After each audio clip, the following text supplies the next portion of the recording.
Eccoci qua ragazzi, salve a tutti, bentornati sul canale e buon inizio settimana. Sperando di aver imparato qualcosina dalla sconfitta contro il Torino, si ritorna in campo. Domani PSV Eindhoven Napoli e quindi analisi dell'avversario, come stanno loro nel campionato di appartenenza, come se la passano, incluso l'ultimo turno giocato, probabile formazione del Napoli, andando a vedere anche le ultime sulle condizioni di Højlund e Scott McTominay. Fatemi sapere come sempre la vostra qui sotto nei commenti, se passate per la prima volta e se volete iscrivetevi al canale attivando la campanellina così restate aggiornati in maniera cronologica e se vi piace questo video un bel like. Fa piacere al sottoscritto e diamo come sempre una mano all'algoritmo che anche ad inizio settimana fa fatica a mettersi in moto.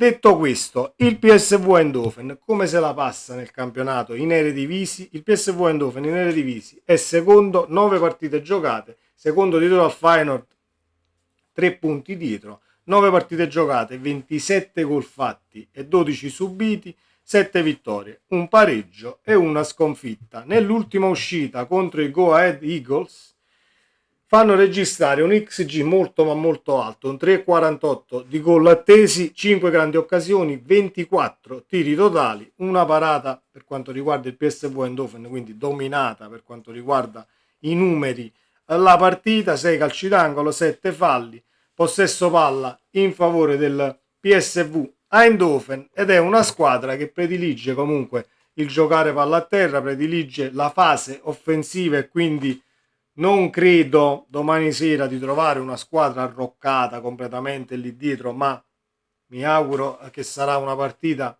aperta per quanto riguarda il risultato e ce la giochiamo con tutti a viso aperto nella maniera più assoluta. Poi se domani il PSV Eindhoven diciamo si mette lì dietro snaturandosi, perché parliamo di una squadra che andrebbe a snaturarsi totalmente, e allora ne prenderemo atto e vediamo il da farsi. Detto questo, stanno abbastanza in forma per quanto riguarda anche il campionato in Eredivisie, solo 3 punti dietro al Feyenoord, ma hanno fatto comunque 27 gol in 9 partite, che non sono assolutamente pochi. Voi mi direte sì, ma è sempre in Eredivisie, un altro campionato, però io che vivo in Olanda da molti anni vi posso assicurare che comunque è una squadra che sa il fatto suo e non dobbiamo assolutamente sottovalutare niente e nessuno. In casa Napoli ci sono delle novità per quanto riguarda le condizioni di Scott McTominay e Højlund, che non dovrebbe essere del match. Le condizioni di Scott McTominay sono uno dei temi centrali in casa Napoli. Questa mattina lo scozzese si è allenato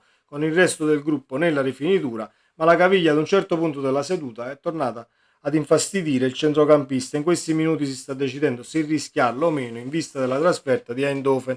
C'è comunque possibilità che faccia parte della spedizione in Olanda, anche se le sue condizioni fisiche in questo momento non sono delle migliori. Io direi c'è l'Inter, carissimi ragazzi, e quindi cerchiamo di valutarle bene queste situazioni, anche perché sono 6 punti a quanto abbiamo saputo alla caviglia. Non è una situazione da poco, è vero, sono punti di sutura, poi sicuramente incerottare, antidolorifici, eccetera, eccetera, eccetera, ma perché rischiare Scott McTominay quando c'è l'Inter, ovviamente, sabato in campionato. Vedremo come andrà a finire, se Scott partirà e al limite si siederà in panchina o verrà lasciato a casa per riposare del tutto e farsi trovare pronto sabato contro i neroazzurri. Se Scott McTominay non potrà giocare dal primo minuto, allora è possibile un 4-3-3. Nel caso Scott McTominay dovesse giocare, sarà un 4-1-4-1 dietro a Lucca, perché Højlund non dovrebbe, o meglio non sarà, possiamo dire, della partita. Scott McTominay prova a stringere i denti in vista della sfida al PSV. C'è da segnalare invece l'assenza di Rasmus Højlund nella rifinitura a Castelvolturno alla vigilia della trasferta in terra olandese. L'attaccante danese, alle prese con un problema al quadricipite, non è presente in gruppo nella rifinitura di stamattina e quindi non sarà presente in Olanda. Questo è quello che ci fanno sapere. Nel mirino c'è la gara di sabato contro l'Inter al Maradona. Totalmente d'accordo, ovviamente se le condizioni non lo permettono e c'è un affaticamento, un infortunio, un problema. Qua ci fanno sapere che è un problema al quadricipite, ma a livello di diciamo nel dettaglio non sono entrati, quindi piccolo affaticamento al quadricipite, sabato potrebbe esserci contro l'Inter, non rischiamo, anche perché il campionato conta così come conta la Champions League, e quindi le probabili formazioni nel caso dovesse giocare Scott McTominay si rivedrà 4-1-4-1 con Gilmour in regia, 4 a centrocampo, dietro Lucca che ovviamente con Ambrosino sono le due punte schierabili. In caso McTominay dovesse dare forfait o partire dalla panchina, si potrebbe intravedere, ecco, mettiamolo così, un 4-3-3 con Neres, Noah Lang addirittura e Lucca punta centrale, però è tutto in forze perché verranno valutate, credo, le condizioni di McTominay in queste ore, e nel caso può giocare o lo fai partire dall'inizio, si torna ai 4 centrocampisti dietro la punta. Io non ne faccio più una questione di modulo, un 4-3-3, un 4-1-4-1. Il Napoli deve cambiare approcci alle partite perché è da un po' di tempo che sono le ultime 2 o 3 partite, anche con il Pisa, con il Genoa, comunque devi far capire che sei tu a comandare dal primo secondo, e per farlo capire all'avversario serve comunque sicuramente, come ha detto anche Conte, cerchiamo di dominare la partita, possesso palla, eccetera, eccetera, però il possesso palla se lo facciamo a 2 km orari, diciamo che diventa preda dell'avversario il pallone. Prima o poi invece se si velocizza la manovra con al limite cambi di campo che devono essere effettuati, così come abbiamo analizzato nell'ultimo video, densità a una parte del campo, si smista il pallone dall'altra parte dove si possono aprire scenari favorevoli per andare poi a colpire, almeno velocizzando il fraseggio nel caso ti fanno fraseggiare, dovrebbe essere una condizione percorribile, ecco, mettiamola così.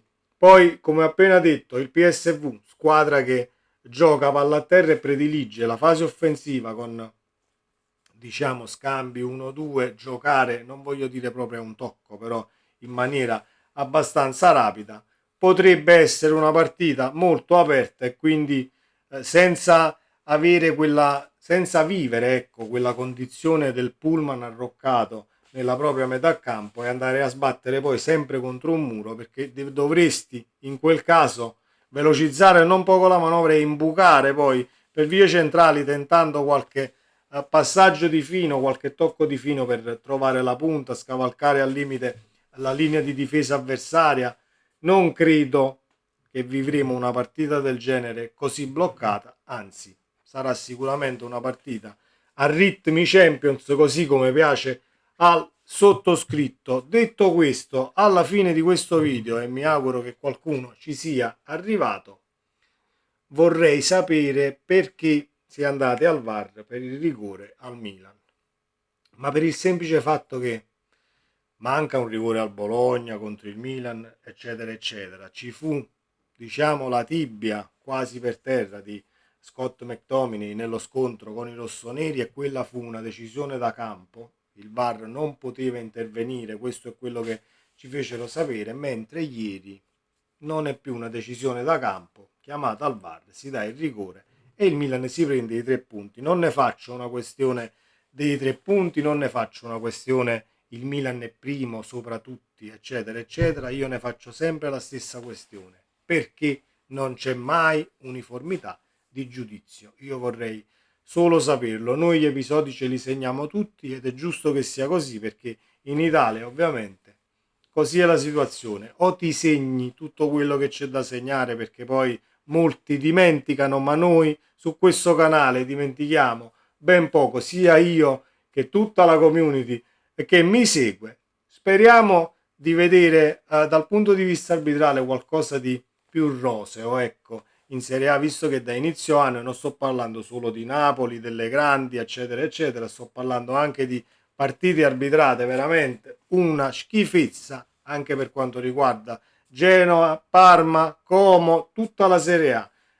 Non stanno azzeccando un arbitraggio, e quindi se queste sono le nuove leve, caro Rocchi, e vediamo cosa fare, perché non siamo assolutamente all'altezza del campionato e né tantomeno all'altezza di tutti i milioni che poi vengono investiti dalle squadre della Federazione Italiana Giuoco Calcio che militano in Serie A. Sempre Forza Napoli, speriamo domani di portare altri 3 punti, perché 3 già li abbiamo conquistati, per la Champions League, scalando anche un tantino la classifica, perché poi 6 punti in 3 partite è tanta roba, sarebbe tanta roba avendo perso solo con il Manchester City. Vedremo e ovviamente vi aspetto qui sotto nella sezione commenti. Sempre Forza Napoli, ciao!